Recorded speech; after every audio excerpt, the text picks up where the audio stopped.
नमस्कार, मी अजित चव्हाण. आपलं शहर आपला आवाज मध्ये आपण आज आलो आहोत पंढरपुरामध्ये. सगळा वैष्णवांचा मेळा दरवर्षी आषाढी वारीच्या निमित्तानं या पंढरीमध्ये जमतो. वर्षभर जगभरातून पर्यटकांची आणि भाविक भक्तांची रीग पांडुरंगाच्या दर्शनाकरता या पंढरपूरमध्ये येत असते. आणि आषाढी वारीच्या निमित्तानं काय नेमकी शहरामध्ये तयारी झाली आहे, पंढरपूरकरांच्या काय नेमक्या समस्या आहेत, इथल्या येणाऱ्या वारकऱ्यांच्या नेमक्या काय समस्या आहेत, या सगळ्याच्या संदर्भामध्ये इथली स्थानिक प्रशासन यंत्रणा नेमकं काय काम करते, या सगळ्या संदर्भामध्ये आपलं शहर आपला आवाजमध्ये आपण आज चर्चा करणार आहोत. आणि माझ्याबरोबर पंढरपूरकर आहेत, त्याचबरोबर वारकऱ्यांचे प्रतिनिधी आहेत. आपण चर्चेला सुरुवात करणार आहोत. सुरुवात आपण करूयात आजच्या कार्यक्रमात सहभागी झालेल्या मान्यवर पाहुण्यांच्या ओळखीनं. माझ्याबरोबर भागवताचार्य वाना उत्पात आहे. आपलं खूप खूप स्वागत आहे चर्चेमध्ये. माजी आमदार सुधाकरपंत परिचारक आहेत. परिचारक साहेब, आपलंही खूप खूप स्वागत आहे चर्चेमध्ये. माझ्याबरोबर सौ साधना भोसले आहेत, पंढरपूरच्या प्रथम नागरिक नगराध्यक्षा. ताई, आपलं खूप खूप स्वागत आहे चर्चेमध्ये. त्यानंतर माझ्याबरोबर आहेत सौ मनीषा कोताळकर, त्या पंढरपूरच्या आरोग्य सभापती आहेत. ताई, आपलंही खूप खूप स्वागत या कार्यक्रमामध्ये. हबप ज्ञानेश्वर महाराज जळगावकर आहेत, फडकरी आणि वारकऱ्यांचे ते प्रतिनिधी म्हणून आज या ठिकाणी उपस्थित झाले. त्यांच्या संघटनेचे ते अध्यक्ष आहेत. चर्चेला आपण सुरुवात करूयात. माझ्याबरोबर पंढरपूरकर आहेत, या शहरामधले पत्रकार आहेत आणि सर्व नागरिक या चर्चेमध्ये सहभागी झालेले आहेत. पहिला प्रश्न, काका, पंढरपुरामध्ये येणाऱ्या वारकऱ्यांना, पर्यटकांना अनेक अडीअडचणी आहेत. त्याचबरोबर इथल्या जे स्थानिक आहेत त्या स्थानिकांना देखील अनेक अडीअडचणी आहेत. पहिला प्रश्न मी तुमच्यापासून सुरुवात करतोय. काय महत्वाची अडचण आपल्याला वाटते? मी पंढरपूर पंचायत समितीचा उपसभापती, शेतकरी संघटनेचा. अशा अडीअडचणी आहेत की पंढरपूरला जे येणारा रस्ता आहे आणि पालखीचा मोठा महाराष्ट्रातल्या समजा पालखीचा मुक्काम असतो, त्या रस्त्याचे जर रस्ते तर जे 5 रस्ते आहेत त्यात पालखी तळावर, ते रस्ते तर चांगल्या पद्धतीने दुरुस्त झालं तर यात्रा विभागली जाईल आणि रस्ते चांगल्यानंतर ती यात्रा त्या रस्त्यामुळे जागोजाग थांबले जाईल. आणि पंढरपुराची येणारी गर्दी आहे, रस्ते रिंग रोड जे शहरामधले आहेत ते नीट झाले पाहिजे, यात्रा विभागली गेली पाहिजे. आपण प्रथेप्रमाणे सुरुवातीला नगराध्यक्षांकडे आपल्याला जायला लागणार आहे आणि या प्रश्नाचं उत्तर आपण त्यांच्याकडूनच घेऊ. मॅडम, या रस्त्यांच्या संदर्भामध्ये आता काय परिस्थिती आहे आणि ते म्हणतायत तसं जर झालं तर आपल्याला हे पटतं का की यात्रा विभागली जाईल? नाही, रस्त्यांची कामं झालीच पाहिजेत. सध्या ते काम वरनं चालू आहे. आमच्याकडे तर आमच्या नियमात जेवढे रस्ते आहेत तेवढे दुरुस्तीचं काम चालू आहे. शासनाच्या ताब्यात पुण्यावरनं जे ठेकेदार दिलेले आहेत त्यांनी काही कामं पहिली व्यवस्थित केली नाहीत रस्त्यांची. तर आता त्यांच्याकडे आम्ही परत मागणी करतोय, रस्त्याची कामं नीट करावी जेणेकरून नागरिकांची अडचण होऊ नये. नगराध्यक्ष म्हणून काही कारवाई या सगळ्यावरती आपण करणार आहात का, किंवा तसा काही विचार आहे का की हे ठेकेदार नीट कामं करत नाहीत, त्यांच्यावरती काही कारवाई होईल का? आम्ही तशी सूचना दिलेली आहे त्यांनावर.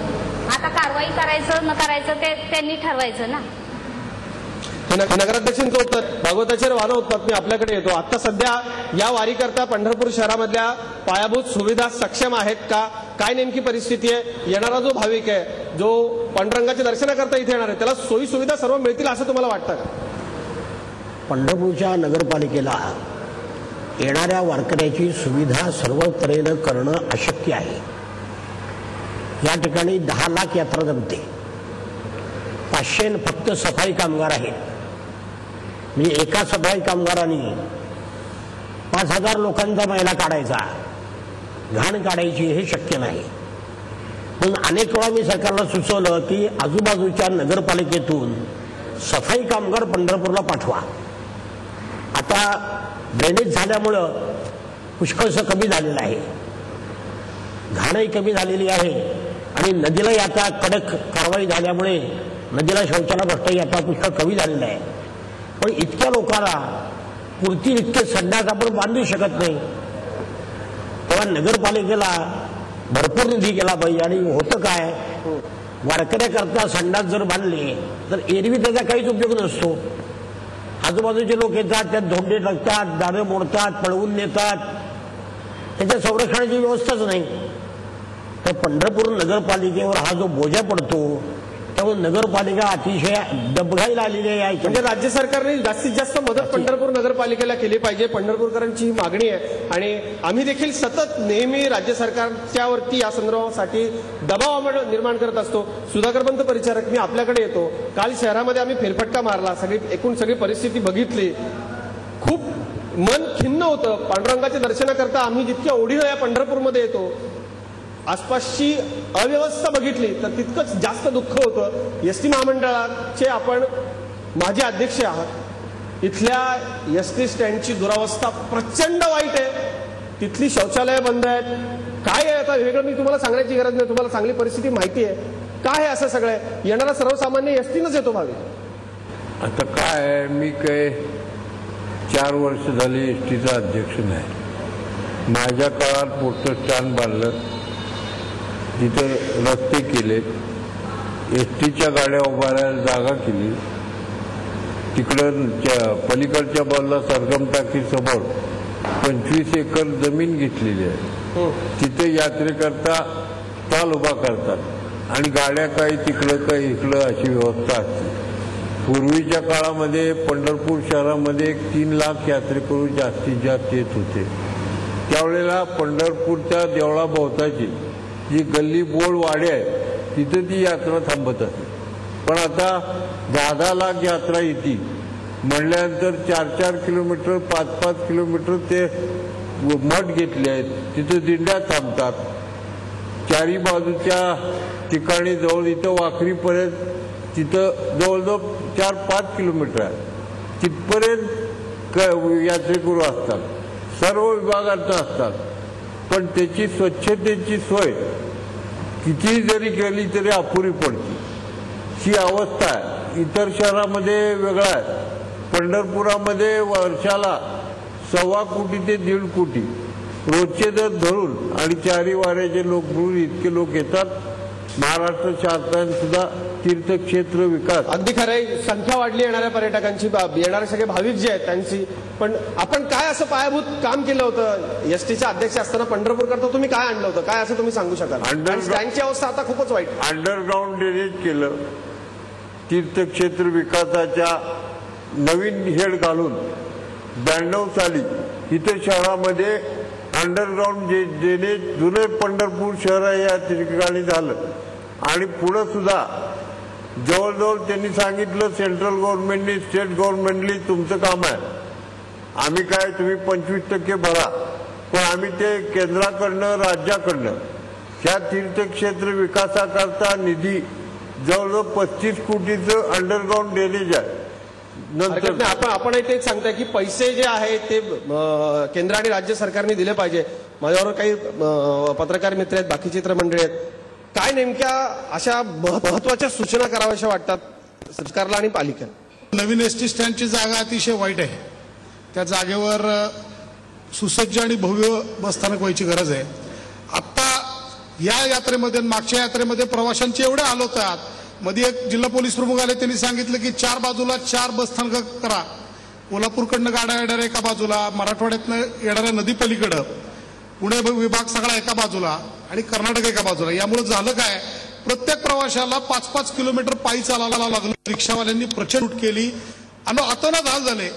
हे नियोजन नसल्याचं हे कारण. एखादा अधिकारी येतो, नाही असं पाहिजे तसं करायचं, मग ते पुढच्या वारीत ते नियोजन लगेच बदलतं. वारीसाठी एक स्वतंत्र मंडळ करून त्याचे काही एक नियम करावेत आणि त्याची कठोर अंमलबजावणी केली. ज्ञानेश्वर महाराज जळगावकर, मी तुमच्याकडे येतो. खरं आता यांनी जो मुद्दा मांडला तो खरा आहे की कोणतरी एक अधिकारी येतो, तो नवीन काहीतरी नियम काढतो आणि तो सांगतो हे असं करा. या सगळ्याचा वारकऱ्यांना किती त्रास होतो. काही स्थायी अशी समन्वय साधणारी यंत्रणा अस्तित्वात असली पाहिजे असं वाटतं का? आता जे सूचना मांडली ते अतिशय बरोबर योग्य अशी सूचना त्यांनी मांडलेली आहे. कारण त्या वर्षी वारकऱ्यांना किती त्रास झाला आणि प्रत्येक वर्षी आता वारकऱ्याला किती त्रास होतो. जर 3 रस्त्याच्या पलीकडे जर स्टँड उभा केलं तर तिथून पंढरपुरामध्ये प्रवेश करत असताना त्या माणसाला त्याचं सामान आणि हे घेऊन चालत यावं लागतंय. जर समजा 50-60 वर्षाच्या पुढचा जर गृहस्थ असेल तर त्याला येणं सुद्धा शक्य होत नाही. तर त्याच्यासाठी एक समन्वय समिती पंढरपुरातली सगळ्या त्या क्षेत्रामधली त्याच्यामध्ये माणसं असावीत की जेणेकरून ती माणसं त्या यात्रेच्या नियोजनाच्या संदर्भात ते नियोजन होऊन तशा पद्धतीने ती उपाययोजना सगळ्यांच्या सूचना घेऊन तशा पद्धतीने उपाययोजना करून प्रशासनाने तो उपाययोजना राबवाव्यात अशी समन्वय समिती असावी असं मला वाटतं. अशी समन्वय समिती असावी असं म्हणतायत वारकऱ्यांचे प्रतिनिधी. खरं तर पंढरपूरला येणारा सर्वसामान्य कष्टकरी, शेतकरी, गोरगरीब हा आमचा विठुरायाचा भक्त मोठा आहे आणि मुकी बिचारी कुणी हाका अशी परिस्थिती वारकऱ्यांची खरोखर होते. आणि या वारकऱ्यांचा आवाज म्हणून झी 24 तास आज इथं दाखल झालेला आहे. आम्ही हे सगळे प्रश्न मांडणार आहोत आणि या सगळ्या प्रश्नांचा पाठपुरावा करणार आहोत. आरोग्य सभापती सौ मनीषा कोतळकर आपल्याबरोबर इथं आहेत. आणि वारीच्या काळामध्ये महाराष्ट्रभरामधले लोक नाही तर जगभरातून लोक इथे येतात, पण जी अस्वच्छता असते त्या बाबतीमध्ये आपण त्यांना प्रश्न विचारणार आहोत. पण इथं काही सफाई कामगारांचे प्रतिनिधी, काही बंधू या ठिकाणी आलेले, आपण त्यांचा प्रश्न घेऊया आणि मग मनीषाजींकडे जाऊया. यात्रा कालावधीमध्ये सफाई कर्मचारी आणि महत्वाचा प्रश्न असतो आरोग्य विभागाचा. नगरपालिकेमध्ये कायम कर्मचारी 348 आहेत फक्त. आणि इथली लोकसंख्या ही जवळजवळ एक लाखापर्यंत आहे. आणि सफाई कर्मचारी आयोगाच्या मापदंडानुसार म्हणजे तुमची संख्या कमी आहे. या नियोजनाच्या याच्यामध्ये तुमचा कोण प्रतिनिधी असतो का? तुम्हाला किती तास काम करावं लागतं? नेमकी काय परिस्थिती असते तुमची? वारी झाल्यानंतर काम तुम्हाला जास्त असतं, वारीमध्येही प्रचंड काम असतं, काय नेमकी परिस्थिती असते? वारीतही काम प्रचंड असते, रात्रंदिवस कर्मचाऱ्यांना काम करावं लागते. वारी झाल्यानंतरही दुप्पट टिप्पट पट्टीनं ते काम असते. मोबदला आहे तेवढंच असतो. आणि काही कर्मचाऱ्यांच्या मागण्या आहेत ते गेले 8 वर्षापासून झगडत आहेत. जे महिला काम ज्यांनी केलेलं आहेत यांना त्यांची निवासस्थाने आणि अनेक त्यांच्या मागण्या आहेत की कर्मचारी वाढून पाहिजे. या बाबतीत एक न्यायालयामध्ये याचिकाही दाखल झालेली आहे. या याचिकेमध्ये म्हणजे या सगळ्या तुमच्या अडचणी. मनीषाजी, काय नियोजन तुम्ही यावर्षी केलेलं आहे या सफाई कामगारांच्या संदर्भामध्ये आणि वारीच्या स्वच्छते बाबतीमध्ये काय नेमकी परिस्थिती? आम्ही यात्रेपूर्वी नाला सफाई करून घेतो, फवारणी, जंतुनाशके फवारणी करून घेतो. त्याचप्रमाणे प्रथमोपचार केंद्र, परत स्वच्छता जागृतीसाठी मोहीम राबवतो. आणि यांचा प्रश्न बरोबर आहे, सफाई कामगार आम्हाला कमी पडतात. त्या मानाने येणारे 12 ते 14 लाख भाविक असतात. आमचे कर्मचारी कमी पडतात. आमची शाळेला अतिशय तळमळीची एवढी विनंती आहे की त्यांनी यात्रा कालावधीमध्ये इतर नगरपालिका, महानगरपालिकेमधून आम्हाला राज्य शासनाकडे काही मागणी करताय का? या सगळ्या केलेली आहे. आम्ही त्यांच्याकडे वेळोवेळी पत्रव्यवहार केलेला आहे की आम्हाला जादा कर्मचाऱ्यांची नियुक्ती करून द्यावी. म्हणजे आपल्याबरोबर आरोग्य अधिकारी देखील आहेत. नेमकी काय सगळी परिस्थिती आता, काय नेमकं नियोजन काय आपलं? पंढरपूर नगर परिषद मध्ये जी वारी भरती ही फक्त भाविकांची वारी नसून यामध्ये बऱ्याच ऍक्टिव्हिटी होतात. कोणाची लग्न जमतात, बराच कोट्यवधीचा व्यवहार होतो आणि या सर्वाची जबाबदारी नगरपालिका आरोग्य विभागावर असते. तर आरोग्य विभागाकडून जवळजवळ 364 कायम कर्मचारी आहेत. शिवाय आम्ही यात्रेमध्ये 750 जादा कर्मचारी घेतो. याशिवाय आम्हाला 1000 कर्मचाऱ्यांची अपेक्षा आहे. तसं काही प्रस्ताव शासनाकडे आपण पाठवला? 150 कर्मचारी कायमस्वरूपी आम्हाला मिळावेल याच्यासाठी आम्ही शासनाकडे प्रस्ताव केलेला आहे. ही तुमची मागणी आहे शासनाकडे, हरकत नाही. आणखी काही पुढचे जे प्रश्न आहेत ते पंढरपूरकर उपस्थित करतात. पंढरपूरमध्ये सगळ्यात महत्वाचं म्हणजे शौचालयाची संख्या कमी आहे, नंबर 1. आणि माझी अशी विनंती आहे सगळ्याला इथं बसलेल्याला की 4 तास बारीमध्ये उभा राहा, विठ्ठलाचं दर्शन घ्या, पश्चिम दरवाज्यातून बाहेर या. तुमची काय अवस्था होते बघा, पश्चिम दरवाजाला शौचालयाची, महिलांच्या शौचालयाची अजिबात व्यवस्था नाही आणि ती करावी अशी आम्ही खूप दिवसापासून मागणी करतोय. ती पुरी होत नाही, नंबर 1. नंबर 2 असं की पंढरपूरच्या शेजारी, देवळाच्या शेजारी शौचालय बांधा म्हणलं तर जागेची अडचण सांगितली जाते. तर इथल्या नगरपालिका शौचालयाची एक प्रमुख अडचण तुम्ही सांगितलेली. अनेकांना इथे त्यांच्या समस्या मांडायच्या, अनेक प्रश्न इथं पंढरपूरकर उपस्थित करतायत. काय नेमकं अगदी थोडक्यात आपण सांगा, काय नेमकी समस्या आपली?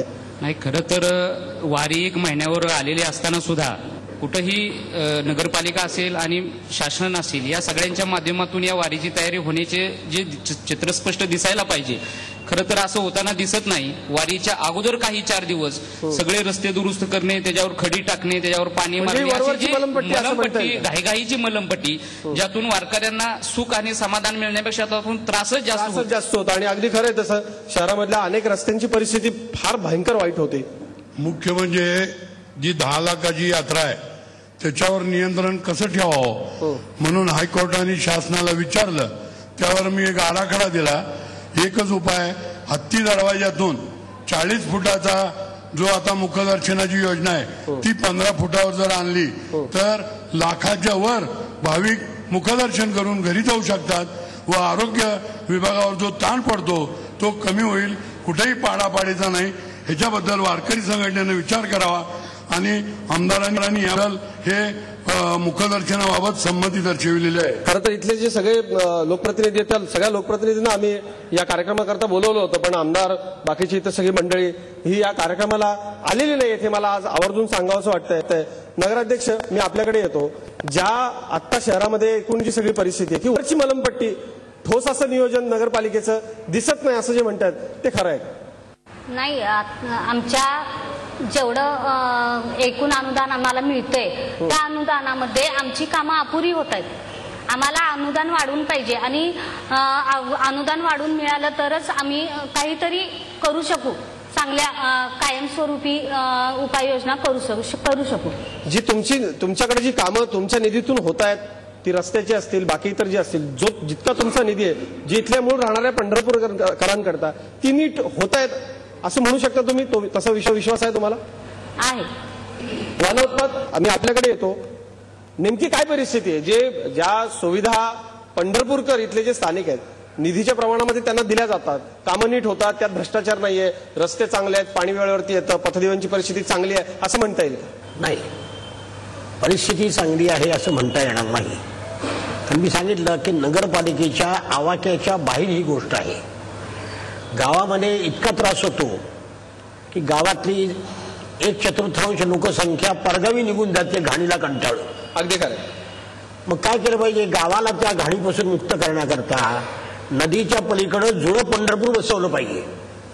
आणि ही जी आपली बारी स्मशानातून वर जाते ती माधवाळातून विडे गल्लीमधून शिंदेच्या वाड्याच्या पाठीमागनं जर एखादा पूल काढला पलीकडे फक्त दर्शनाकरता तर सगळी पुढे तिकडे जाईल. आणि तिरुपती सारखे मोठमोठे हॉल, तिथं स्वच्छतेची सोय, तिथे खाण्याच्या पदार्थाचे दुकानं, हे सगळं तिथं करता येईल. गावातला भार कमी करण्याकरता जुळं पंढरपूर बसवलं पाहिजे. जुळं पंढरपूर बसवलं पाहिजे अशी एक भूमिका वनोत्पादनांनी इथं मांडली आहे. पुढचा प्रश्न मी घेतो, मला नगराध्यक्षांकडे पुन्हा जायचंय. थोडासा डिस्टर्ब करते. मी वारकरी समाजाच्या अध्यक्षांना थोडीशी विनंती करू इच्छिते की त्यांनी जर प्रत्येक फडकऱ्यांनी जर आपल्या प्रत्येक वारकऱ्यांना जर सूचना केली की पंढरीत येताना आपल्याकडून कशी स्वच्छता राखली जाईल याचं थोडंसं जर लक्ष दिलं तर मला वाटतं आम्हा पंढरपूर वासियांना थोडीशी मदत होईल. कारण इथं अन्न जर शिजवलं जातं ते खूप अन्न वाया जातं. अगदी खरं. कचरा, प्रचंड कचरा आहे रस्त्यावर. म्हणजे उत्पाद सर म्हणले की जसं येतो आणि आम्ही अक्षरशः नाक धरून जातो. म्हणजे मी स्वतः प्राध्यापिक आहे पण तरी सुद्धा येताना कॉलेजवरून घरी येताना त्या 8-10 दिवसात कशी येते माझी मला माहिती आहे. थोडंसं वारकऱ्यांनी जर थोडंसं प्रत्येक महाराजांनी जर आपल्या मंडळाला जर किंवा आपल्या फळाला जर सगळं सांगितली सूचना की बाबा पंढरीत प्रवेश करताना पंढरपूर कसं स्वच्छ राहील याचा थोडंसं जर तुम्ही विचार केला सगळ्यांनी तर आम्हाला खूप मोठी मदत होईल. आणखी एक थोडीशी नगरपालिकेला सूचना की मगाशी मला कळलं की इथली बायोगॅस यंत्रणा बंद पडलेली आहे.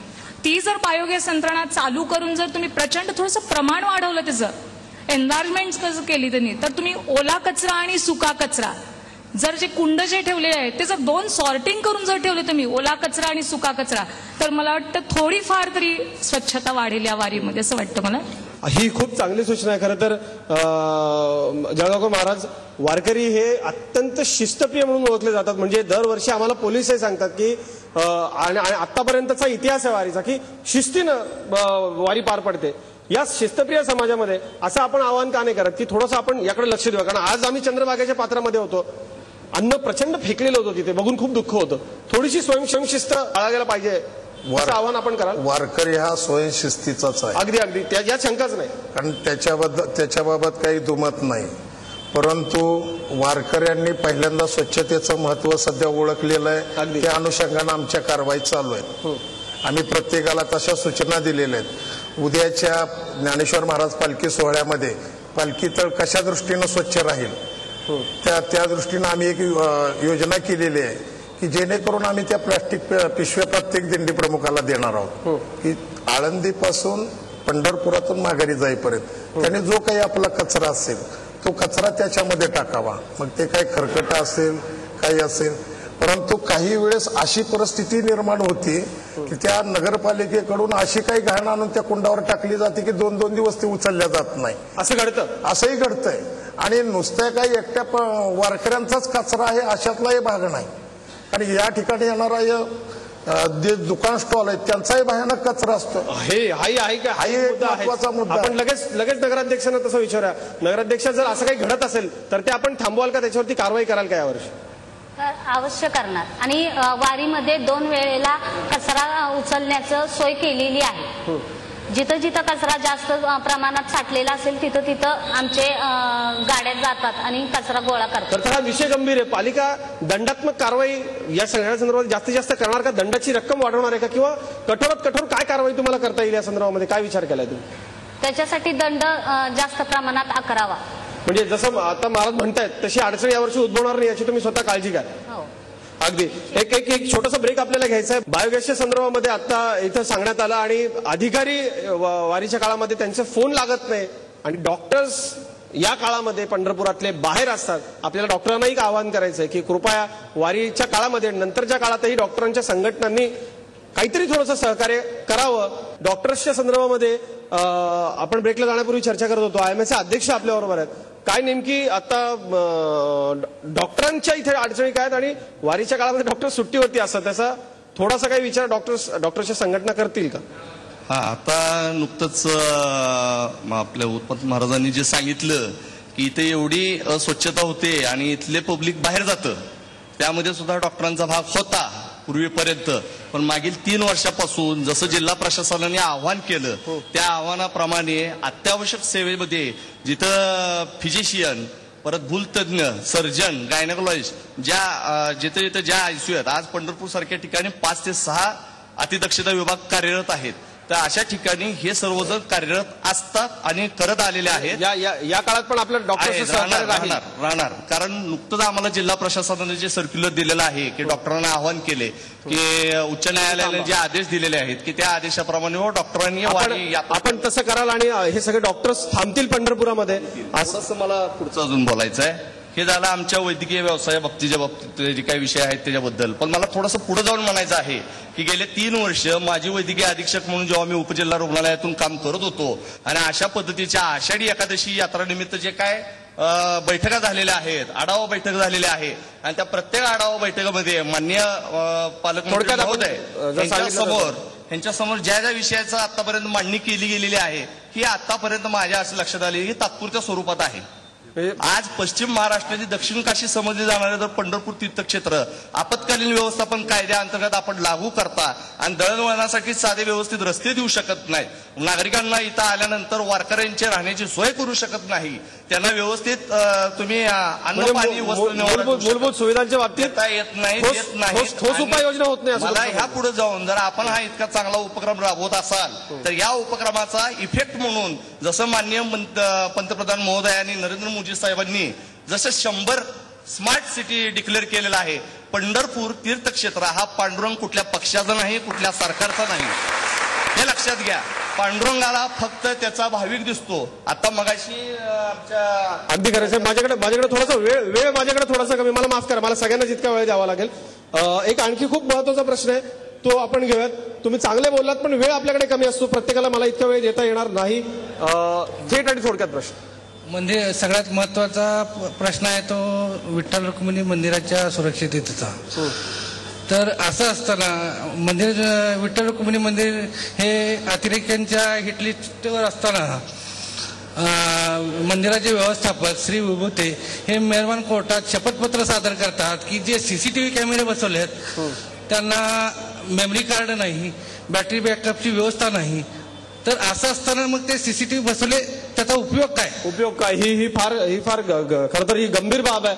आणि मी आता इथं ऑन कॅमेरा सांगू इच्छितो की आम्ही या सगळ्याच्या संदर्भामध्ये योग्य ती बातमी दाखवू, पोलिसांना सगळ्या याच्या संदर्भामध्ये विचारू. वाला उत्पाद मी आपल्याकडे येतो.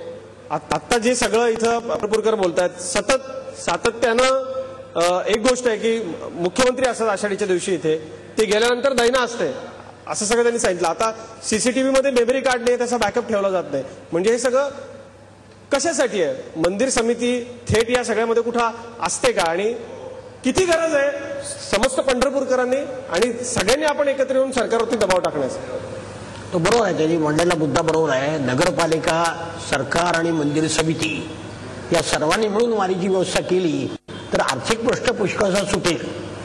दर्शनाची जी व्यवस्था आहे ती मंदिर समितीने बघावी, स्वच्छतेचा प्रश्न आहे तो नगरपालिकेने बघावा आणि जादा जी कुबक लागते डॉक्टरांची म्हणा, सफाई कामगारांची, ही सगळी सरकारने, आपल्या राज्य सरकारने आपल्याला पुरवावी. ह्याचं जर एकत्रीकरण झालं तर पुष्कळ आपलं सुधारेल यात शंका नाही. अगदी खरं आहे. मुख्यमंत्री आता सध्या दरवर्षी मुख्यमंत्री इथे येतात, त्यांनी फक्त नुसतंच आषाढीच्या पूजेकरता येऊ नये तर त्याच्या आधी अत्यंत गांभीर्यानं या सगळ्या अधिकारी करतात का याचा आढावा घेतला पाहिजे. नगराध्यक्ष एका प्रश्नाचं उत्तर राहिलं इथे, ते म्हणजे बायोगॅसच्या संदर्भामध्ये आणि इतकाही निधी नाही का की आपण शौचालय बांधू शकू. शौचालय पालिकेकडे इतकाही निधी नाहीये का की आपण चांगली शौचालय बांधू शकू, ती व्यवस्थित मेंटेन करू शकू. नाही, पालिकेकडं ती उपाययोजना आहे आणि पालिकेनं तसं अनुदान पण दिलेलं आहे शौचालय उभारणीसाठी. हे सगळं इथे खरं तर फिरती शौचालय, बाकीचे तर सगळ्या गोष्टी असल्या पाहिजे. जगावकर महाराज, मी आपल्याकडे येतो. आता आपण ही जी सगळी परिस्थिती जर बघितली तर राज्यभरातून येणारे जे सगळे वारकरी आहेत त्या वारकऱ्यांनी आपण सगळ्यांनी मिळून सरकारवरती दबाव टाकण्याची गरज आहे. आपण या सगळ्याच्या संदर्भामध्ये काही सरकारला जाब विचाराल, काही निवेदन द्याल का? आम्ही आपल्यासोबत असूच. याच्यापूर्वीही आम्ही अनेक वेळेस हा प्रश्न मांडलेला आहे. संपूर्ण जर चर्चा बघितली तर याच्यामधून एक असं दिसतं की निधीची कमतरता. तर त्याच्यासाठी आम्ही पंढरपूर हे तीर्थक्षेत्र केंद्र सरकारच्या तीर्थक्षेत्राच्या यादीमध्ये घालावं की जेणेकरून केंद्राचा निधी या ठिकाणी येईल आणि त्या अनुषंगाने इथला सगळा कायापालट होईल. अशी एका भूमिकेतून गेली अनेक 20-22 वर्ष झाला आम्ही हा विषय मांडतोय. त्या संदर्भात आंदोलनं देखील आम्ही त्यावेळेस केली होती आणि त्या अनुषंगानं आम्ही केव्हाही पंढरपूरकराच्या पाठीशीच आहोत. कुठल्याही आणि वारकरी संप्रदाय हा प्रशासनाला, पंढरपूरकराला सहकार्य करतो. अगदी तर सहकार्य करत असताना त्यांनी आमचा जीव घेण्यापर्यंतची पाळी आणू नये ही अपेक्षा वारकऱ्याची केव्हाही राहणार. आणि कित्येक आज परिस्थिती अशी आहे, आषाढी यात्रा 1 महिन्यावर आली आहे, अजून याच्या नियोजनाची जी काही त्या सूचना घ्यायच्या त्याची कुठलीही बैठक नाही. मागच्या 2 दिवसाखाली पुण्यामध्ये एक बैठक झाली. जर अशी जर 1 महिना 15 दिवस जर आधी बैठक होत असेल, आम्ही सूचना तुम्हाला देणार काय आणि त्या तुम्ही राबवून नेमक्या करणार काय? हे खूप गंभीर वारकऱ्याला त्रास तो त्रासच. हे खूप गंभीर आहे. एका राज्यामधल्या महत्वाच्या माध्यमातून ही चर्चा होते. या सगळ्याकडे जर अधिकाऱ्यांनी आणि संबंधित मंत्र्यांनी, इथल्या लोकप्रतिनिधींनी लक्ष दिलं नाही तर वारकऱ्यांच्या भावना काय आहेत हे आपण लक्षात घ्यावं. नियोजन निदान आधी सुरुवातीपासून चांगलं झालं पाहिजे ही मागणी अगदी रास्त आहे. थोडक्यात प्रश्न. सर्वप्रथम G24 तासचं मी मनापासून धन्यवाद देतो पंढरपूरकरांच्या वतीने की त्यांनी हा विषय 1 महिना अगोदर उचलला. पंढरपूर शहरात आता महाराजांनी सांगितलं, व्यासपीठावरच्या प्रतिनिधी सांगितलं, आमच्या पंढरपूरकरांनी सांगितलं, साहेब 102 कोटी रुपये आता पंढरपूर शहरामध्ये खर्च झालेले आहेत रेकॉर्डवर. तुम्ही आता मगाशी बोलताना म्हणाला की तुमचं मन काल पंढरपूरात फिरताना विषण्ण झालं. ही वस्तुस्थिती आहे. मगाशी ताईंनी बोलताना सांगितलं की आम्ही नाकाला पदर लावून येतो. ही वस्तुस्थिती आहे. या सगळ्या परिस्थितीमध्ये एक चांगली समन्वय समिती पंढरपूर शहरामध्ये स्थापन होणं गरजेचं आहे. जी आता सध्या परिस्थितीमध्ये परवाची मिटिंग झाली पुण्यातल्या, त्या मिटिंगला आमच्या पंढरपूरच्या आमदारांना, आमच्या नगराध्यक्ष महोदयांना बोलवलंय. अधिकारी त्यांच्या लेवलला काम करतात. अधिकारी बदलला की काम बदलतं. ती गड बदलला की राजा बदलला म्हणल्यासारखं काम आहे. गड बदलला की त्याचे निर्णय बदलतात. आणि पंढरपूर शहराच्या विकासासाठी शासनाने आता 528 कोटी रुपयांचा प्रारूप आराखडा तयार केलाय. त्यामध्ये 102 कोटी रुपये ऑलरेडी दिलेत. मुद्दा महत्वाचा आहे की लोकप्रतिनिधींना न बोलवता इथल्या स्थानिक नियोजन करूच कसं शकतात. पुढचा प्रश्न आपण घेऊयात आणि याच्या संदर्भात नगराध्यक्ष मी आपल्याकडे येईनच. वारकऱ्यांच्या दृष्टीनं सर्वात महत्वाची गोष्ट म्हणजे पंढरपुरात सप्तमीला वारकरी येतात, परंतु वारकऱ्यांना आवश्यक असणारं रॉकेल 9मी 10मी पर्यंत पंढरपुरात येत नाही. त्यामुळे रॉकेलचा ब्लॅक चालतो. ते राज्य शासनाला मी G24 तासच्या वतीने विनंती करतो, सप्तमीला पंढरपुरात रॉकेल येणं आवश्यक आहे. दुसरी गोष्ट, मंदिर समिती 7 मजली आहे.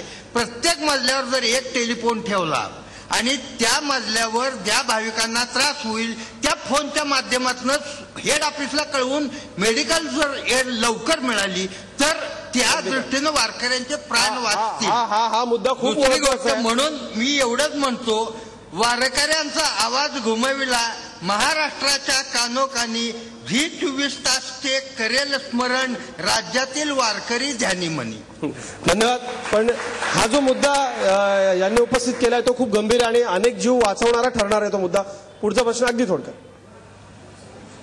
उच्च न्यायालयाने पंढरपुरात 5,000 शौचालय बांधण्याचा निर्णय घेतला, परंतु पालखी तळ जे आहे ते जे ग्रामीण भागात आहेत, वाखरीमध्ये, बंडी शेगावमध्ये, तिथल्या ग्रामीण भागातल्या लोकांचा किंवा त्यामध्ये येणाऱ्या वारकऱ्यांच्या स्वच्छतेसाठीचा विषय नीट मार्गी लागला नाही आणि तो लागणं महत्वाचं आहे का तिथल्या लोकांनी पुन्हा न्यायालयात जाणं आवश्यक आहे.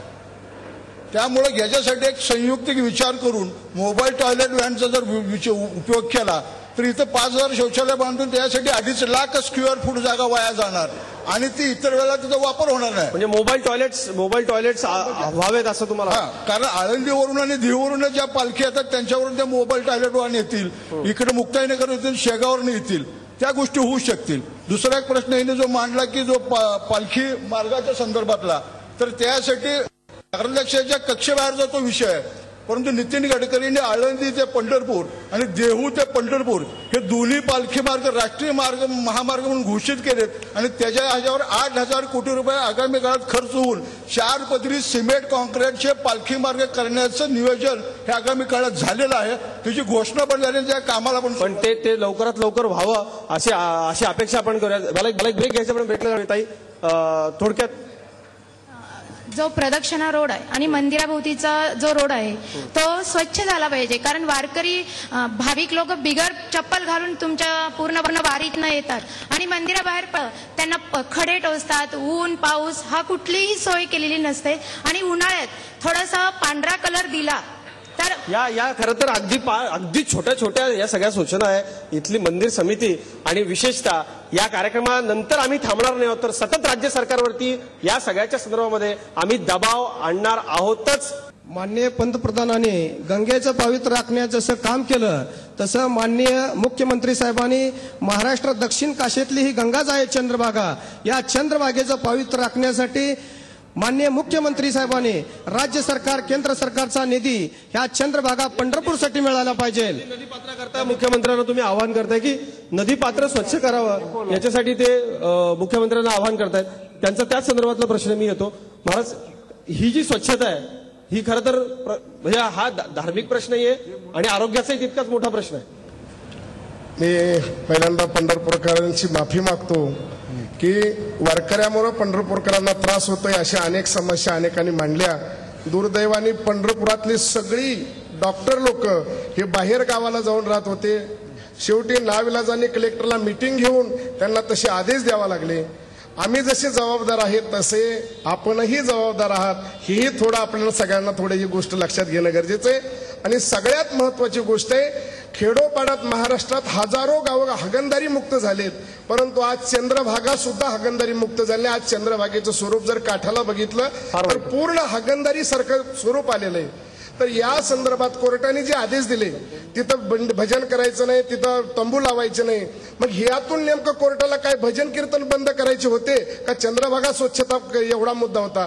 चंद्रभागा स्वच्छता एवढाच मुद्दा असेल तर त्याबद्दल कोर्टाने आणखी कुणालाही 1 रुपया दंड केलेला असं मला तर दिसत नाही.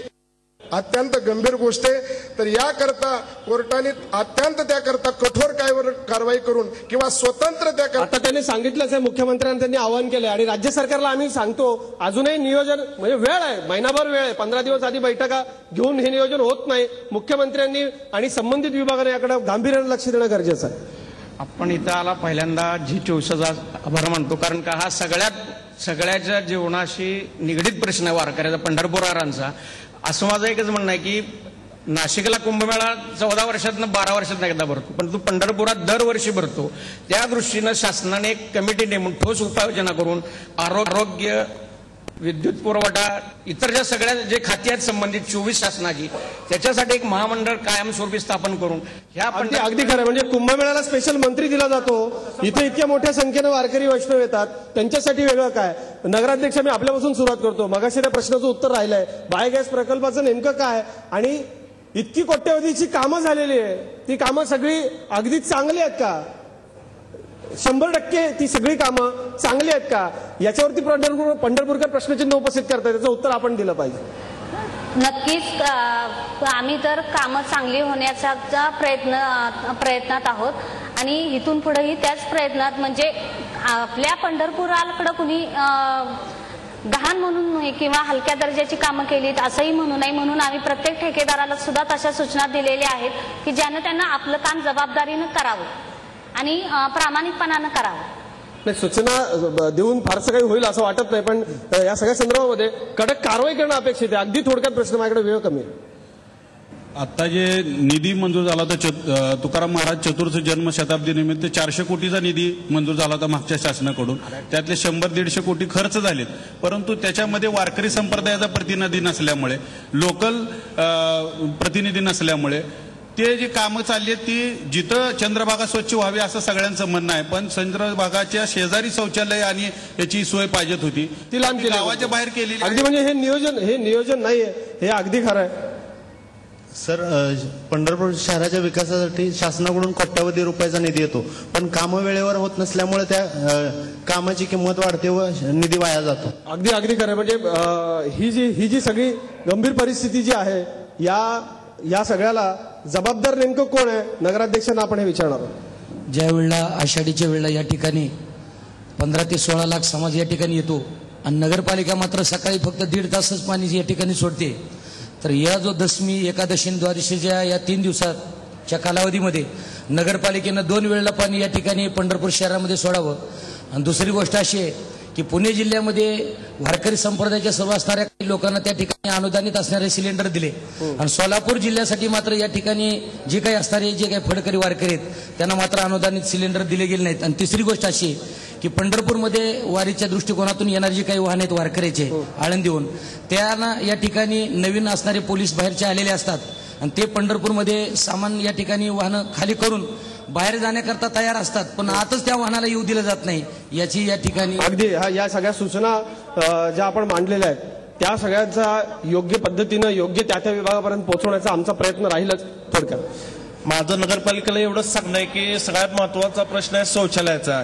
येथील जे ट्रस्ट, धर्मशाळा, मठ वगैरे आहेत त्यांनी जेवढ्या रूम अवेलेबल आहेत त्याप्रमाणे संडास बाथरूम अवेलेबल आहे काय नगरपालिकेने पाहावे. तसेच येथील रहिवासी वारकरी तर रूम मध्ये ठेवून घेतो पण टॉयलेटला कुलूप लावतो, याची बी नोटीस एखादी नगरपालिकेने येथील रहिवाशांना द्यावी. नगराध्यक्ष, हे याच्यावरती काही कारवाई कराल का आपण? ह्याच्यासाठी आम्ही अशी सूचना काढलेली आहे की जिथं कोण वारकरी आपल्या घरामध्ये ठेवल किंवा परिसरात ठेवल त्या वारकऱ्यांची संडासची आणि बाथरूमची सोय त्या व्यक्तींनी करावी. वनोत्पाद कार्यक्रमाच्या समारोपाकडे आपण येतोय. खरं तर मी प्रशासनाला आवाहन करेल, हा कार्यक्रम तर आम्ही अनेक वेळा दाखवणार आहोतच, पण 24taas.com या आमच्या वेबसाईटवरती हा कार्यक्रम आपल्याला कधीही पाहता येईल. या कार्यक्रमात पंढरपूरकरांनी ज्या उपयुक्त सूचना केलेल्या आहेत त्याच्यावरती जर अंमलबजावणी प्रशासनानं केली आणि मुख्यमंत्र्यांना या सगळ्याची दखल आम्ही घ्यायला भाग पाडणार आहोतच, पण ती जर अंमलबजावणी योग्य रीतीने केली तर वारी खूप चांगली होईल, सुसह्य होईल. वनोत्पाद कार्यक्रमाचा समारोप करताना प्रशासनाकडून, मंदिर समितीकडून, राज्य सरकारकडून, नगरपालिकेकडून पंढरपूरकर म्हणून आणि एक भागवत म्हणून, एक वैष्णव म्हणून तुमच्या काय अपेक्षा आहे? नगरपालिकेकडून स्वच्छतेची अपेक्षा आहे.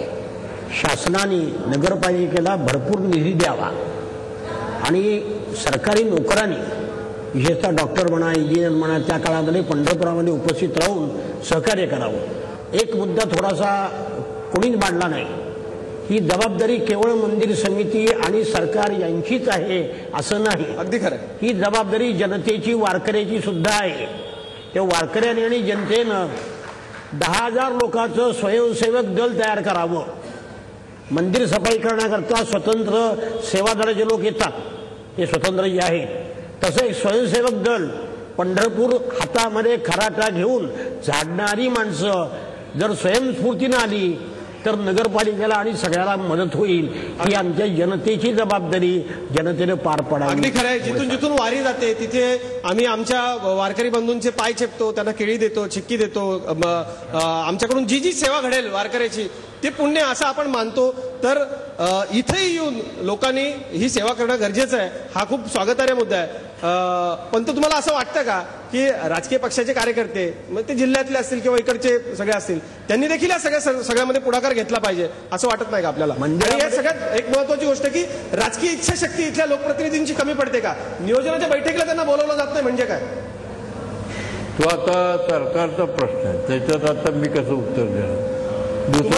तुम्हाला असं वाटतं का त्यांच्यावरती त्यांनी दुसरा भाग असा आहे की इथं वाहनं खूप येतात आणि त्याची कुठंच वाहन चालायची सोय नाही. सर्वात महत्वाचं म्हणजे पूर्वी एवढी वाहनं येत नव्हती, पण आता सगळ्या गाड्या टेम्पो कुठे त्याला जागाच नाही, त्यामुळे रस्ती उभा राहतात, दोन्ही बाजूला वाहनं लावतात, वारकऱ्याला म्हाताऱ्या माणसाला चालायला येतो. तेव्हा तो सुद्धा मुद्दा आहे. आणि दुसरा असं की पैशानं नुसतं सगळं होतं असं नाही. जी काम करणारी माणसं आहेत त्यांनी सुद्धा आपल्या भावनेनं, जसे वारकरी भावनेने येतात, आम्ही पंढरपूरकर त्यांचं स्वागत करतो. मगाशी ते महाराज म्हणले कुणाचं दुमत नाही, सगळे वारकऱ्याचं स्वागत करतो. पण कर्मचारी अधिकारी त्यांनी सुद्धा आपलं पथ्य पाळून आपलं दिलेलं काम वेळेमध्ये करावं, चांगलं करावं अशी अपेक्षा. अगदी खरं. नगराध्यक्ष मी आपल्याकडे येतो. तुमचे जे सगळे अधिकारी आहेत नगरपालिकेचे ते नीट काम करतील, ही वारी चांगल्या पद्धतीने पार पडेल याकरता तुम्ही सक्त सूचना ताकीद त्यांना द्याल का? सगळा महाराष्ट्र जगभरामधले भाविक आता तुम्हाला ऐकतायत, त्यांना काय ग्वाही द्याल या वारीच्या निमित्तानं? आपण येणाऱ्या वारकऱ्यांची सेवा करण्याकरता सिद्ध आहात का, सज्ज आहात? शेवटी कसं आहे माहितीये का, वारी भरती त्याच्यात काही गैरसोय झाली तर नगरपालिकेवरच खापर फोडलं जातं. आम्ही सगळे अधिकारी आमच्या आपल्यावर कमीत कमी रोष यावा ह्याचा प्रयत्नच करत असतं आणि ते काम त्या पद्धतीनं करतच असतं. अगदी खरंय. आरोग्य सभापतींकडे आपण जाऊयात. येणाऱ्या भाविकांना, वारकऱ्यांना तुम्ही काय ग्वाही द्याल? तुमच्या वतीनं स्वच्छतेचे सगळे उपाय इथे योजले जातील का? तुमच्या विभागाकडून काय प्रयत्न करण्यात येतील? जाता जाता काय सांगा? आमच्याकडून सगळ्या उपाययोजना केलेल्या आहेतच आणि करतही आहोत, परंतु वारकऱ्यांना ही अशी विनंती आहे की त्यांनी आम्ही ज्या सुविधा उपलब्ध करून दिलेल्या आहेत, कचरा कुंड्या तर त्यांनीही त्याचा वापर करावा. वारकऱ्यांकरता तुम्ही आवाहन करताय. आरोग्य जळगावकर महाराज समारोप करताना काय अपेक्षा व्यक्त कराल? आणि ज्या सगळ्या लोकांनी आपल्याकडून अपेक्षा व्यक्त केलेल्या आहेत तशा सूचना आपण आपल्या सर्व समाजाला द्याल का? आणि ही वारी चांगली व्हावी याकरता आपल्याकडून काय अधिकचे प्रयत्न करण्यात येत? सूचना आम्ही सर्वांना अवश्य देऊ. अगदी. आणि त्याच्यापेक्षा आम्ही करून काम आधी करायला सुरुवात करून मग सांगतो. मी कालच्या ह्याच्यात आता माझ्या घरी सप्ताह चालू आहे, मी आज पहिल्यांदा घरात प्रयोग राबवलाय की कुठलीही पत्रवाडी असेल, द्रोण असेल, बाहेर टाकायचं नाही. अगदी सगळ्या पिशव्या भरायच्या, गाडी आल्यानंतर त्याच्यामध्ये टाकायचं. आणि यावर्षी आम्ही तुमचं अभिनंदनही करतो जे तुम्ही दिंडीत करणार. आणि तशाच पद्धतीनं चोपदार फाउंडेशन मार्फत यावर्षी आम्ही पालखी तळ कसा स्वच्छ राहील त्या दृष्टीनं त्या प्लास्टिक पिशव्या प्रत्येक दिंडी प्रमुखाला देऊन सगळा कचरा त्यानं आपलं त्याच्यामध्ये टाकावा आणि तो एका ठिकाणी भरून ठेवा, दुसऱ्या दिवशी तिथल्या नगरपालिकेला त्रास नको. ह्या भूमिकेतनं हा एक विषय चालू आहे. शौचालयाच्या दृष्टीनं मठवाले सुद्धा त्यांच्या असणाऱ्या लोकसंख्येच्या मानानं शौचालय बांधायला तयार आहेत आणि बांधतायत. काही ठिकाणी कामही चालू आहेत. परंतु इकडे अशा दृष्टीनं शासनाची दृष्टी व्हायला लागली की वारकरी हा आरोपी आणि तशा पद्धतीनं सगळी बाजू कोर्टासमोर मांडून वारकऱ्याची फक्त निगेटिव्ह बाजू सगळी कोर्टासमोर मांडायची, पॉझिटिव्ह बाजू काही वारकऱ्याची नाही का? की वारकऱ्याने जे आजपर्यंत समाजामध्ये काही काम केलेलं आहे, जे काही वारकरी संप्रदाय आजपर्यंत जीवन जगतोय, बरं इथं काय कुणी कुणाला निमंत्रण देत नाही आणि नुसत्या काय मठामध्ये पंढरपूर शहरातच वारकरी राहतात अशातला भाग नाही. पंढरपूर पासून 5 किलोमीटर पर्यंत सगळीकडे वारकरी राहायला लागलेले आहेत. आणि एवढं असताना सुद्धा बरं एवढ्या लोकांना जर चांगल्या सुविधा मिळाल्या, बरं आमची अपेक्षा काय? फक्त पाणी, राहण्यासाठी जागा आणि रस्ते चांगले. गेल्या वर्षीचं उदाहरण सांगतो. आणि जे नियोजन होतं, नियोजन एकतर उशिरा बैठका बोलवल्या जाते त्यावेळेस आपला वेळ महाराज संपत आलाय. अगदी थोडक्यात तुमचा मुद्दा मी एक अर्धा मिनिट आपल्याला देऊ शकतो. बोला. 1 मिनिट. की नियोजन जे बैठकीला बोलवलं जातं ते नियोजन नुसतं कागदावर राहतं. त्या बैठकीमध्ये वारकऱ्यांच्या प्रतिनिधीला सुद्धा बोलू दिला जात नाही. ही जर अवस्था असेल मग वारकऱ्यांनी यायचं कशासाठी त्या बैठकीला? बरं आम्ही काही कधी कुणाला असं म्हटलेलं नाही की माझं दर्शन झालं नाही, काही नाही, कारण कुठल्या वारकऱ्यांनी कधी तक्रार केलेली नाही की माझं वारीमध्ये गेलो आणि माझं दर्शन झालेलं नाही म्हणून मी मोकळा माघारी चाललोय. ही भूमिका नाहीये. या ठिकाणी येऊन जर त्याचा पहिला जर विधिका असेल तर चंद्रभागेचं स्नान करणं, भजन कीर्तन करणं, राहिलेल्या वेळामध्ये तो देवाच्या दर्शनाला जातोय. असं असताना सुद्धा वारकरी हा दोषी धरू नये. वारकरी प्रशासनानं या चर्चेमध्ये अनेक मुद्दे आपले उपस्थित झाले, सगळेच मुद्दे घेता आले असले असं नाही, पण जे मुद्दे आपण या चर्चेमध्ये उपस्थित केलेले आहेत त्याच्या संदर्भात जर अंमलबजावणी सरकारनं केली तर ही वारी सुसह्य होईल. आज आपलं शहर आपला आवाज मध्ये आपण पंढरपूरकरांचे, वारकऱ्यांचे हे प्रश्न मांडण्याचा प्रयत्न केला. हा प्रयत्न करून आम्ही थांबणार नाही आहोत, तर सरकारकडे या संदर्भामध्ये आम्ही सतत पाठपुरावा करणार आहोत. पण या निमित्तानं एकच सांगावं असं वाटतं की महाराष्ट्राची ओळख असलेला हा उत्सव आणि महाराष्ट्राचं श्रद्धास्थान असलेलं हे पंढरपूर या शहरामध्ये सगळं काही चांगलं राहावं, नीट राहावं, याकरता आमचा हा प्रयत्न होता. गरज आहे आता या सगळ्याला आपण सगळ्यांनी साथ देण्याची. झी 24 तास या सगळ्या संदर्भामध्ये आवाज उठवतच राहील. आज आपलं शहर आपला आवाज मध्ये आपण सर्व मान्यवर सहभागी झालात आणि पंढरपूरकरांनी आम्हाला खूप प्रतिसाद दिला. आपले खूप खूप आभार. ताज्या बातम्यांसाठी पाहत राहा झी 24 तास. रहा एक पाऊल पुढे.